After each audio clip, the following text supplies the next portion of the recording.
J'imagine que beaucoup d'arbitres vont être un petit peu, je pense que ça va s'accompagner d'une nouvelle catégorie d'arbitres qui va émerger, ça c'est très simple. Je pense que l'arbitrage a besoin d'un renouvellement des générations et aussi de plus de diversité, donc ça va aller avec la nomination de plus en plus d'arbitres de nouvelles régions, notamment africaines, la nomination de plus en plus d'arbitres qui n'ont pas d'expérience, qui seront à leur première expérience et qui du coup acceptent un montant honoraire moins élevé, mais rappelez-vous, c'est une procédure qui doit être conclue dans les 6 mois. Donc finalement, si l'arbitre finit ce dossier dans 6 mois, il peut en avoir 2 dans l'année. C'est une manière, j'entends pas, je ne dis pas que ça compenserait complètement la perte de l'horaire, mais ça reste une manière de s'assurer qu'en termes de revenus, il n'y a pas de perte de revenus pour les arbitres qui seraient concernés par cette catégorie de dossiers. D'accord? Parce que finalement, s'il conclut le dossier comme il est conclu au règlement dans les 6 mois, il est en mesure d'en accepter au moins 2 dans la même année. Voire plus. Pour ce qui est de la chronologie donc des étapes d'un dossier sous la nouvelle procédure. Les étapes précédentes, je l'ai dit tout à l'heure, restent. On va avoir le dépôt du règlement d'arbitrage pour déclencher l'arbitrage auprès du secrétariat de la Cour.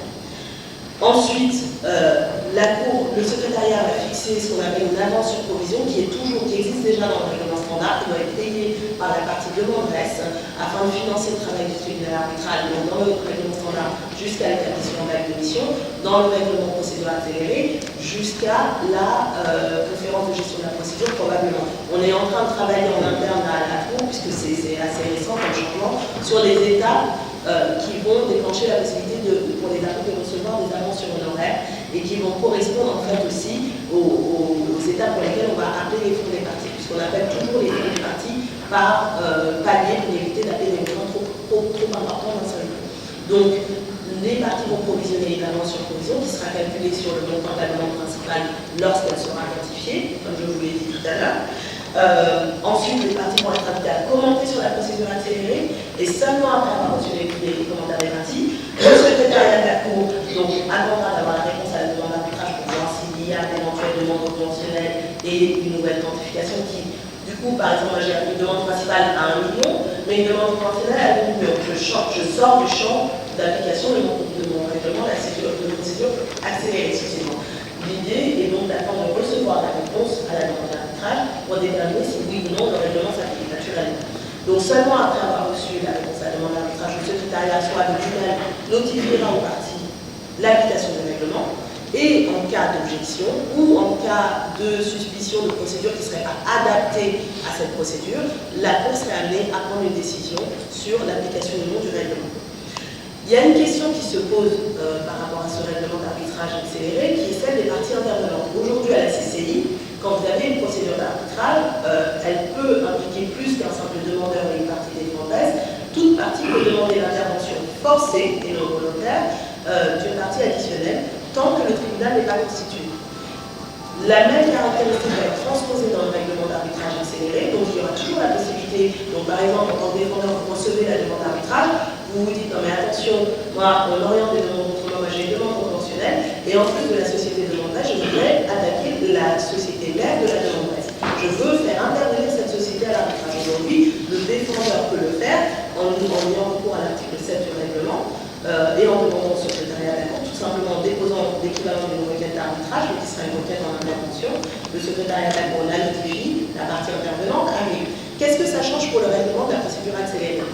La partie intervenante peut, à son tour, avoir des demandes à l'encontre de l'une ou l'autre des parties.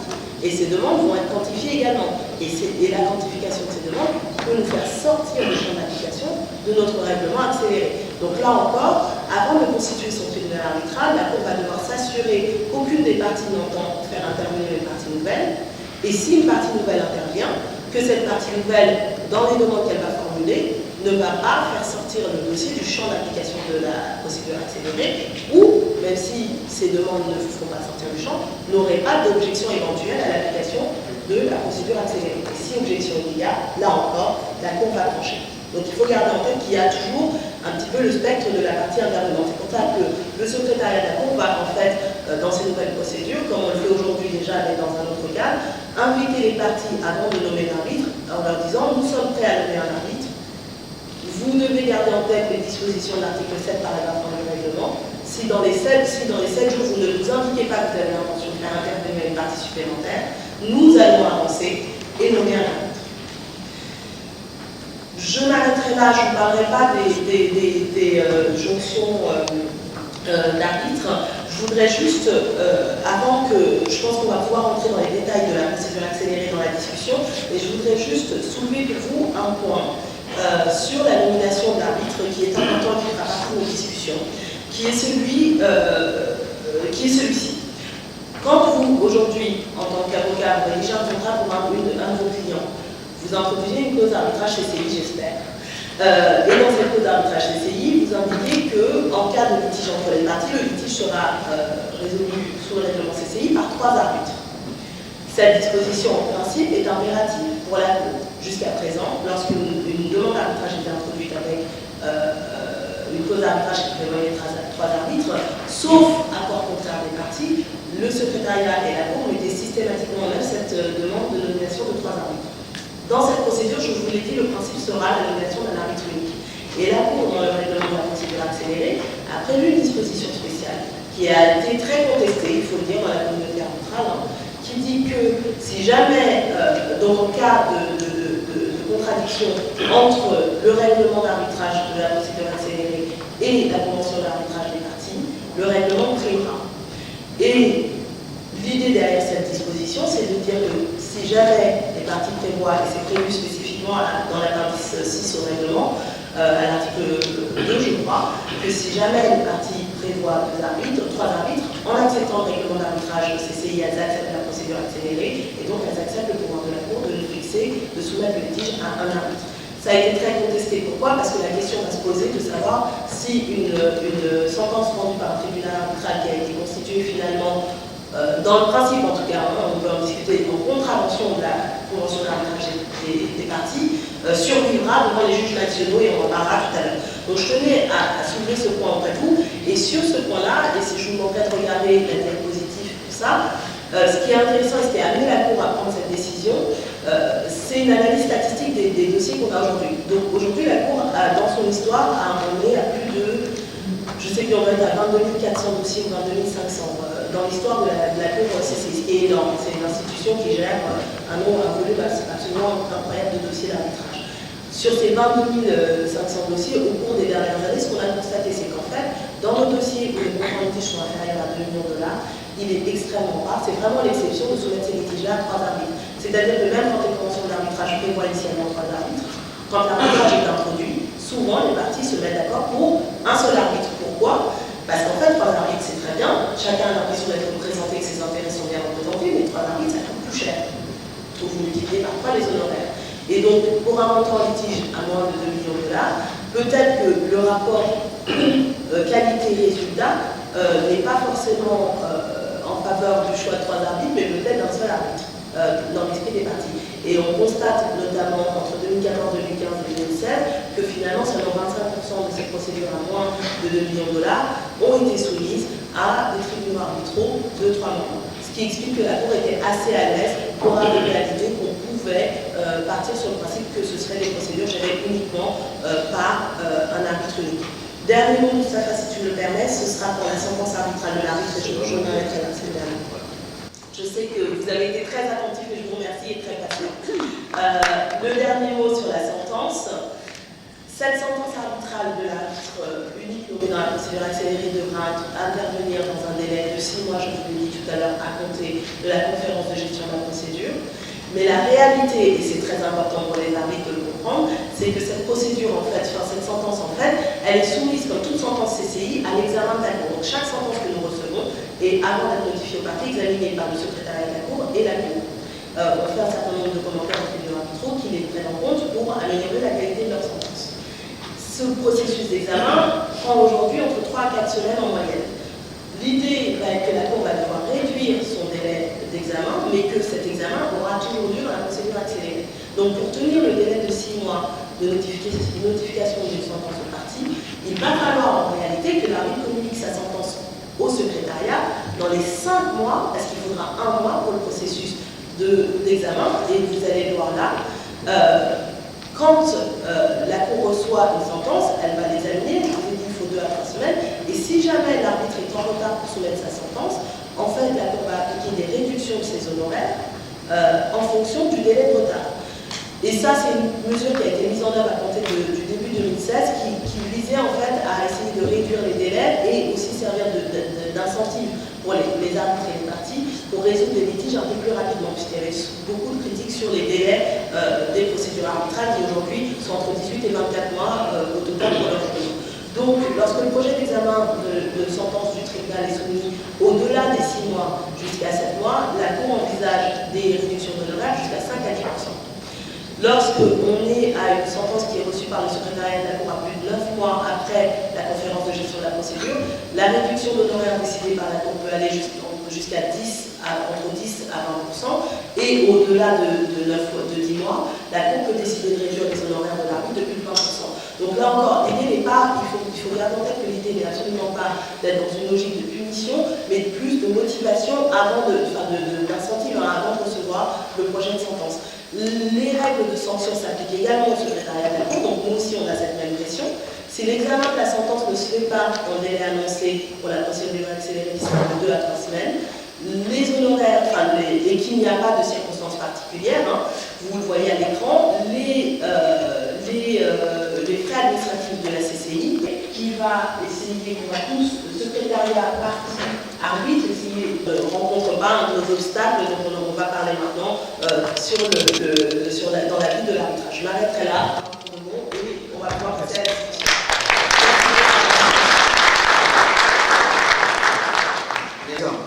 Est-ce qu'aujourd'hui, je m'adresse d'abord à Patricia, en tant que conseil, pensez-vous qu'il y a un réel besoin en ce qui concerne la procédure accélérée?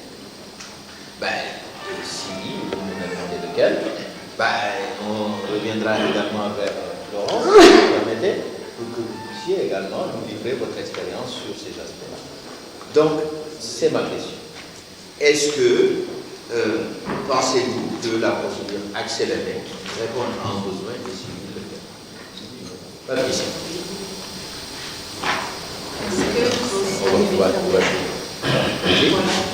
Bon, merci beaucoup Mustapha, et je tiens tout d'abord à remercier M. le bâtonnier du syndicat et la CCI pour cette invitation d'intervenir ce matin.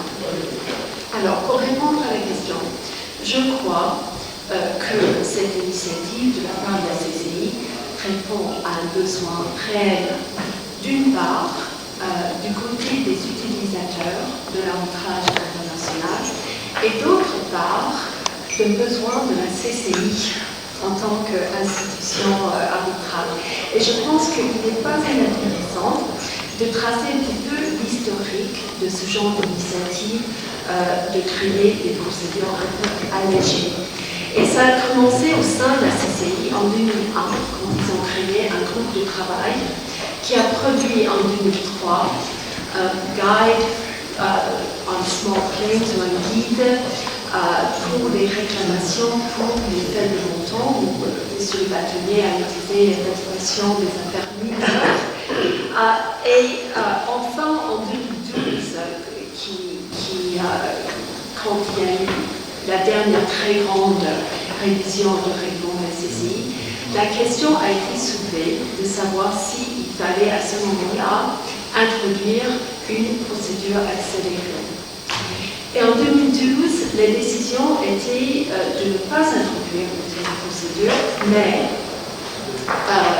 la CCI a décidé de quand même introduire 2 éléments très importants dans le règlement de la CCI. La première était cette conférence sur la gestion de la procédure que Yamana a évoquée tout à l'heure, et également une appendice 4 sur les techniques de gestion de la procédure qui peuvent réduire la durée des procédures et les coûts, afin de souligner en partie qu'il existe des outils qui peuvent rendre l'arbitrage plus efficace et moins coûteuse. Mais il n'y avait rien d'obligatoire qui a été introduit en 2012, et entre-temps, il y a d'autres institutions institutionnelles telles que le centre de Hong Kong, le centre à Stockholm, les Swiss Rules, le centre à Singapour qui ont introduit les procédures accélérées. Et je pense que dans le cadre de cette concurrence croissante entre les institutions arbitrales pour attraper des parts de marché, je pense que la CCI a très très bien réagi en introduisant cette procédure. Diamana a évoqué tout à l'heure les procédures d'arbitre d'urgence qui permet à une partie de demander la nomination d'un arbitre unique avant la constitution d'un tribunal arbitral pour ordonner des mesures conservatoires. Alors je me souviens, ça a commencé surtout avec l'introduction de ce genre de procédure en 2010. La CCI a suivi en 2012 et maintenant c'est difficile de trouver un règlement d'arbitrage qui n'a pas la procédure d'arbitre d'urgence. Donc je pense que ce sont des tendances et cette initiative peut être insérée dans une tendance et on va avoir ça dans de plus en plus de règlements. Et si je peux me permettre, je crois que depuis l'introduction en 1999 des règles sur l'administration de la preuve par le International Bar Association, le IBA, je pense qu'il y a une tendance dans l'arbitrage international pour les parties d'adopter assez facilement, je dirais presque systématiquement, les éléments de l'administration de la preuve qui sont assez lourds et qui coûtent cher, c'est-à-dire la production de documents, des témoignages, des rapports, des experts, des parties, de cross-examination. Et ce n'est pas toujours nécessaire. Et c'est très coûteux, non seulement en termes de l'horaire d'avocat et d'arbitre, mais c'est également assez lourd pour les parties. Ça prend beaucoup de temps de la part des dirigeants, des sociétés, et je pense que l'arbitrage peut et devrait être adapté aux besoins du cas spécifique. Et il faut essayer de trouver un juste équilibre entre la qualité, la durée et le coût. Et avec cette procédure accélérée, je pense qu'on peut voir un transfert de la responsabilité décisionnelle vers l'arbitre. Parce que une fois qu'un litige est né, c'est assez difficile pour les parties de coopérer quand il s'agit d'alléger la procédure. Ça peut être pour une question de stratégie, ça peut être parce qu'une partie ne veut pas prendre la responsabilité, en fait, de ne pas demander la production de pièces si jamais ces parties perdent, ils vont peut-être regretter. Et donc, maintenant, ce règlement donne une discrétion à l'arbitre, en fait, de trancher sur ces questions de procédure. Et si je peux me permettre, Mustafa, je voudrais juste mentionner un secteur en particulier où je crois que la procédure peut être intéressante. La CCI a lancé un groupe de travail en 2014 sur l'arbitrage et les institutions financières. Et ce groupe de travail vient d'émettre un rapport qui est très très intéressant, qui est disponible sur le site de la CCI. J'ai fait partie de ce groupe de travail et une chose que nous avons fait était d'interviewer une cinquantaine de banques. Et comme vous le savez peut-être, les banques en général préfèrent aller devant les tribunaux étatiques. Et parmi d'autres raisons, beaucoup de banques nous ont dit qu'ils préféraient les tribunaux étatiques, surtout de New York et Londres, à cause de la procédure de summary judgment, qui est une procédure accélérée qui permet en fait de sauter cette étape qui est très très lourde de discovery, production de documents et témoignages et tout qui font partie du procès dans le monde du common law. Et je pense que cette procédure accélérée est très intéressante, effectivement, pour les institutions financières. Si vous prenez l'exemple d'un prêt et il y a un dépôt de paiement, c'est un litige qui est assez simple. Et donc, je pense qu'on va peut-être voir une nouvelle perception de la part des banques de l'arbitrage international. Merci. Merci Patricia. Ce qui pose, à mon avis, des enjeux financiers. Alors, moi j'ai une noté opt-out et opt-in. Qu'est-ce qui justifie que des clauses soient opt-out ou opt-in? Est-ce que c'est des enjeux financiers simplement, ou bien est-ce qu'il y a d'autres critères financiers qui empêchent? Laurence. Et on a simplement rajouté dans ce règlement une partie dédiée à une procédure qui pourrait être accélérée. Donc, je crois que ça couvre effectivement deux aspects tout à fait différents et une panoplie auxquels justement les rédacteurs de contrats étaient confrontés au moment de la rédaction de la clause d'arbitrage. Et derrière, il y a effectivement des enjeux financiers. Vous savez que la difficulté majeure dans la rédaction des clauses d'arbitrage, c'est qu'elles sont écrites en amont du litige, très en amont du litige, à un moment où on sait qu'économiquement aujourd'hui c'est difficile d'obtenir des contrats. Donc c'est ce qu'on appelle la clause de minuit, celle que l'on fait la dernière après avoir négocié tout le contrat, et on est tellement content d'avoir obtenu le contrat, d'avoir signé un nouveau contrat que la clause de règlement des litiges, nous avocats, on est bien obligés de se battre pour qu'elle soit à peu près convenable, mais on se rend compte quand on a donné des modèles et que le contrat signé nous revient que souvent elles ne sont pas très respectueuses de ce que l'on a suggéré, et c'est peut-être aussi pour nous un nid de nouvelles affaires. Mais en tout cas, ce qui est intéressant, c'est que dans la clause d'arbitrage, on ne sait pas, quand on va la rédiger, quel type de litige va arriver en aval. Et donc, nous, ce que l'on préconise toujours, les spécialistes de l'arbitrage, c'est de rédiger une clause le plus large possible, la plus large possible, pour qu'elle puisse s'adapter à tout type de litige quand ils surviendront 1 an, 2 ans, quelquefois 10 ans, après la conclusion du contrat.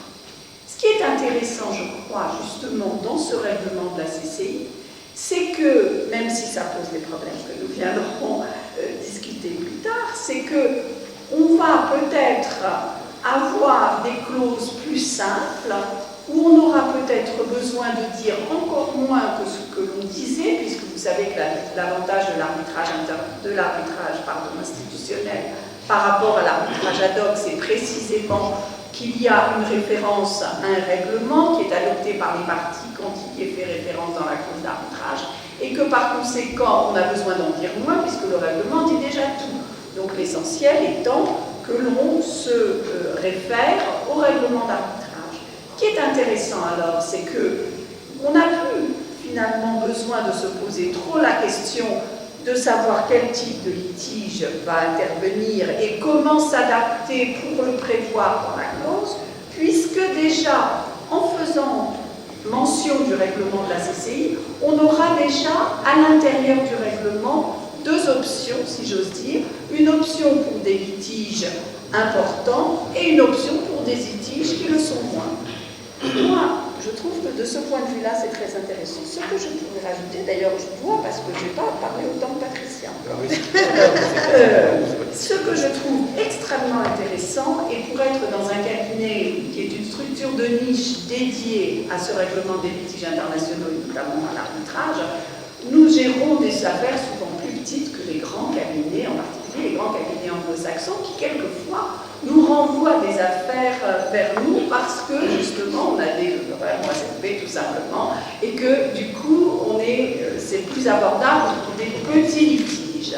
Et ces petits litiges, c'est extrêmement important parce que ce sont des PME. Je lisais hier, pour ne rien vous cacher dans l'avion, toute une étude sur le fait que la nouvelle génération, qui sort de nos grandes écoles et de polytechniques et de ces écoles où on formait pour aller dans la fonction publique, tous ces jeunes ne sont plus du tout intéressés par la fonction publique, ils sont intéressés par l'entrepreneuriat. Et aujourd'hui, ce qui est beaucoup plus valorisant, finalement, c'est pas tant d'avoir fait une carrière dans l'administration, mais peut-être plus d'avoir lancé une start-up. Et j'imagine que ce qui est vrai chez nous est vrai chez vous, et que la nouvelle génération va vouloir développer des nouveaux business, des nouvelles start-up, des PME qui vont générer des affaires et qui ne seront pas des affaires de l'exploitation d'une mine d'or. Ce sera des petites affaires et à ce moment-là, je crois que effectivement, le règlement tel qu'il a évolué par cette procédure accélérée répond effectivement à un besoin. Merci. Merci. Vous avez eu le temps nécessaire pour dire ce que vous avez dit. C'est parfait. Alors, justement, ça nous amène, et c'est pour ça que je disais que j'ai le sentiment, en lisant ce règlement, qu'il est fait un peu pour l'Afrique, à cause de justement ce que vous venez de dire, madame. Ceci étant, moi, en écoutant Yamana, j'avais noté un certain nombre de choses. J'ai noté que dans la procédure de règlement accéléré, le tribunal arbitral est constitué d'un arbitre unique. C'est ce qu'il dit, n'est-ce pas? Alors, maintenant, moi, j'ai un certain nombre de questions par rapport à ça. Dans quelles circonstances pensez-vous que nous avons la possibilité, parce que quelque part également, il est dit que si l'arbitre unique se rend compte de la complexité de l'affaire, ou en tout cas si un certain nombre de conditions ou des critères que vous avez énumérés n'ont pas été remplis, la Cour peut, je parle de manière générique de la Cour, peut décider de renvoyer finalement l'affaire à la procédure ordinaire standard. Donc, la question que je voudrais poser aux spécialistes que vous êtes, je ne commencerai pas vous si vous êtes d'accord avec ça, c'est celle-ci. Dans quelles circonstances envisagez-vous la possibilité pour un arbitre public d'alerter la Cour pendant la procédure accélérée, bien, et sur la complexité de l'affaire, qui nécessiterait que l'on retourne à la procédure d'arbitrage standard, notamment dans le but, par exemple, d'assurer une rémunération adéquate de l'arbitre, parce que j'ai compris que, en fonction des enjeux, la rémunération de l'arbitre dépend des enjeux. Je ne sais pas si vous comprenez ma question. Parfait. Merci. Merci, Mustapha. Je ne suis pas sûre que l'arbitre devrait être motivé par le montant de ses honoraires, mais bon, j'imagine que ça va appliquer en pratique. En réfléchissant sur ces questions, moi je vois 5 situations où je pense que l'arbitre peut être amené à demander à la Cour, à la CCI, de mettre fin à la procédure accélérée et de mettre l'arbitrage sur la voie normale. Laurence a peut-être d'autres idées. Mais pour moi, ça peut arriver dans le cas où une partie présente une nouvelle demande au tribunal arbitral après la constitution du tribunal. Diamana a expliqué tout à l'heure que sous la procédure accélérée, une partie a jusqu'à la constitution du tribunal de présenter des nouvelles demandes. Dans la procédure ordinaire, c'est jusqu'à la signature de la commission. Mais si l'arbitre est présenté avec une nouvelle demande et l'arbitre pense qu'il y a un vrai besoin d'entendre cette demande et en même temps que les autres demandes qui sont devant le tribunal, afin d'éviter une procédure parallèle avec le risque de décision contradictoire, et ça va rendre l'affaire beaucoup plus complexe et augmenter le montant en jeu. Je pense que ça serait une bonne raison de demander à la Cour de mettre l'arbitrage sur la voie ordinaire. Deuxième exemple, c'est lorsque les estimations de la valeur de demandes non quantifiées, Diana nous a expliqué avec les... C'est important pour l'arbitre de réagir par rapport à ces situations que vient d'évoquer Patricia, parce que, vous l'avez compris, dans la procédure accélérée, l'arbitre est comptable de son temps. Il l'est dans l'arbitrage d'une façon générale, mais encore plus dans l'arbitrage accéléré. Il sait très bien qu'il va devoir être dans ces délais-là. Alors Patricia a évoqué des choses très sérieuses, moi vous avez compris, je suis un peu la fantaisiste du panel. Alors moi je pense qu'il y a aussi une situation bien différente qui est le comportement des partis. Nous, arbitres, nous avons bien l'habitude de voir des situations dans lesquelles il y a soit des mesures dilatoires, soit un comportement des conseils qui font tout pour complexifier l'affaire. C'est dilatoire ou on soulève des procédures,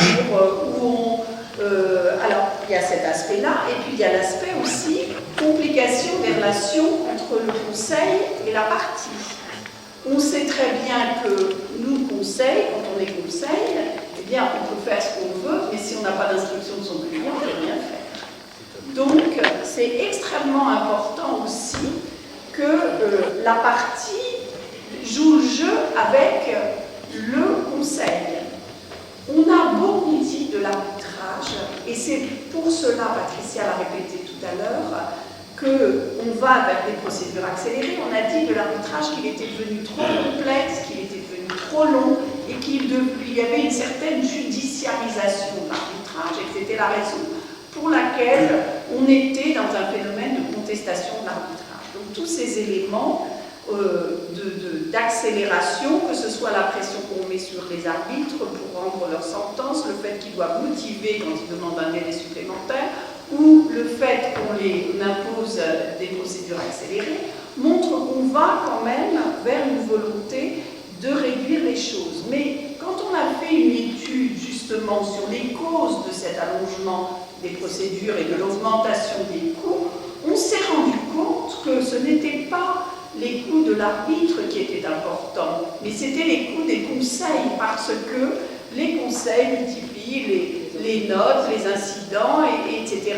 Et finalement, c'est sûr que c'est sûrement financièrement intéressant pour les conseils, mais que du coup, ça alourdit considérablement financièrement la procédure. Et c'est cela que l'on veut habiter. Je crois donc qu'il est vraiment important pour l'arbitre d'être attentif au comportement des parties et de les rappeler à l'ordre. Et peut-être un dernier mot, c'est que dans la relation conseil